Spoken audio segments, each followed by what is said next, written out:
Praise the lord.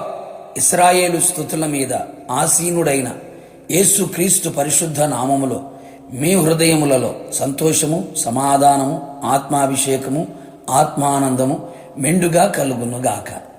ఈ దినపు యేసయ్య జీవపు మాట.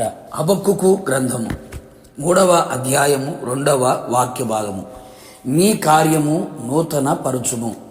యేసయ్య సన్నిధిలో నిలిచి ఆయనను స్తుతించుచు ఆరాధించుచు ఆయనలో ఆనందించుచు ఆత్మీయ యాత్రలో ఆశీర్వాదకరముగా సాగిపోవచ్చున్న ఆత్మీయులారా, మన యేసయ్య మనలను నూతన పరిచే దేవుడే ఉన్నాడు.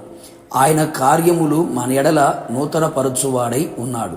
అవును ప్రియులారా, పాతవి గతించెను, సమస్తమును నూతనమాయెను, సమస్తమును నూతనమైనవిగా చేయుచున్నాను అని సెలవిచ్చినవాడు. అవును ప్రియులారా, యేసయ్య మన జీవితంలో, కుటుంబంలో, సంఘములో ఆయన చేయదలిచిన కార్యములు చాలా గొప్పవి ఉన్నవి. సంవత్సరములు జరుగుచుండగా ఆయన కార్యము నూతనపరచును. సంవత్సరములు జరుగుచుండగా దానిని ఆయన తెలియజేయుచున్నాడు.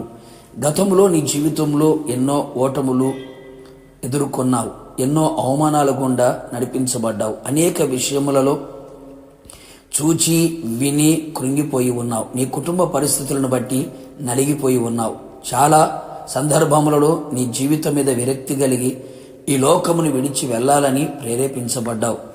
ఆత్మీయతలు కూడా తడబడుచు సరైన భక్తి చెయ్యలేక యేసయ్యతో సరైన సహవాసం చేయలేని స్థితిలో అపవాది క్రియలకు లోబడి ఆత్మీయతలో దిగజారిపోయి ఉన్నావా? దిగులు పడకు, భయపడకు, కలవరపడకు, అలసిపోకు. సమస్యలకు నా యేసయ్య తన కార్యమును నీ ఎడల నూతన పరుచును. ఎవడైనా క్రీస్తు యేసునందున్న ఎడల వాడు నూతన సృష్టి. మరలా దేవుని వైపు తిరిగి పశ్చాత్తాపుడై తెలిసి తెలియక జరిగిన ప్రతి దానిని విడిచిపెట్టి యేసు రక్తముతో కడగబడి క్రీస్తు వాక్యముతో నింపబడి క్రీస్తు ఆత్మచేత ముద్రించబడి యేసు నందు నిలిచి ఉండుము. నిశ్చయముగా ప్రాచీన క్రియలు విసర్జించబడి నవీన స్వభావము కలబారగుదురు. ఇదిగో నేను ఒక నూతన క్రియ చేయుచున్నాను, అది ఇప్పుడే మొలుచును అని యేసయ్య సెలవిచ్చున్నాడు. అవును, పూర్వం నీ జీవితంలో ఎదురైన వాటిని, ప్రతికూలతలను తలంచి కృంగిపోక, జరిగిన విజయములను తలంచుకొని ఉప్పొంగిపోక, దేవుని సన్నిధిలో నిలిచి ఆయన మాట విని భయపడుచు ఆయన కొరకు కనిపెట్టుకొని ఉండుము. నిశ్చయముగా నా యేసయ్య నీ జీవితంలో నూతన క్రియ జరిగించి అరణ్యము లాంటి చిక్కు సమస్యలలో, దారి తెలియని అనుభవాలలో, దిక్కు తోచని స్థితులలో, ప్రతికూలమైన ప్రతి పరిస్థితులలో నీకు మార్గమును చూపించును.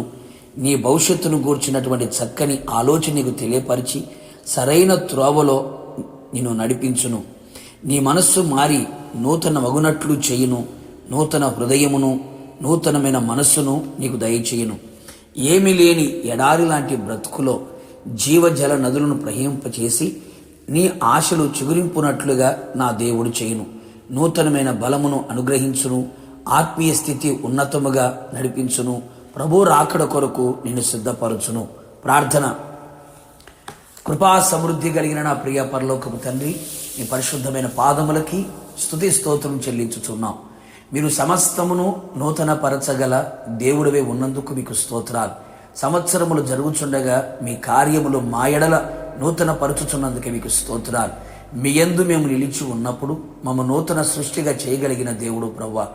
పాత వాటిని పూర్వపు వాటిని తలంచకుండా మేము నిలిచి ఉన్నప్పుడు నిశ్చయముగా మా ఎడలకు నూతన క్రియ జరిగించి మాలో నూతన హృదయమును, నూతనమైన మనస్సును మీరు కలుగు చేయగలిగిన దేవుడు. నూతనమైనటువంటి బలముతో మమ్మల్ని అందరినీ నింపి ఆత్మీయ జీవితంలో తుటిల్లకుండా, పడిపోకుండా, జారిపోకుండా, మీకు దూరము కాకుండా, అపవాది చేతిలో పడిపోకుండా మమ్మల్ని అందరినీ నవనూతనమైన మార్గములలో నడిపించి నూతన కార్యములు జరిగించి రాకడ సిద్ధపరచమని యేసు నామములో అడిగి పొందుకొని ఉన్నాము తండ్రి, ఆమేన్. నిశ్చయముగా మీ ఎడల, మీ కుటుంబస్తులందరి ఎడల నా యేసయ్య తన కార్యమును నూతన పరచునుగాక. God bless you.